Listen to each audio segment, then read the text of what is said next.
गोदाम लुटा जाई वैशाली प्रखंड में। तोरा जवानी के गोदाम लुटा जाई वैशाली प्रखंड में।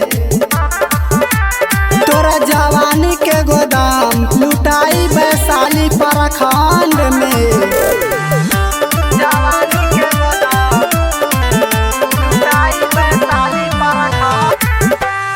राहुल प्रेमी चल भोरवा में मन करे छपरा दिल बरकारे।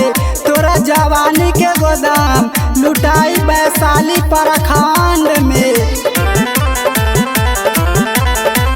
राहुल प्रेमी चल भोरवा में मन करे छपरा दिल बरकारे।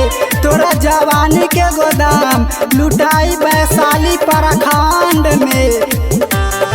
रहबू घमंड में तोरा जवानी के गोदाम लुटाई वैशाली प्रखंड में। तोरा जवानी के गोदाम लुटाई वैशाली प्रखंड में। तोरा जवानी के गोदाम लुटाई वैशाली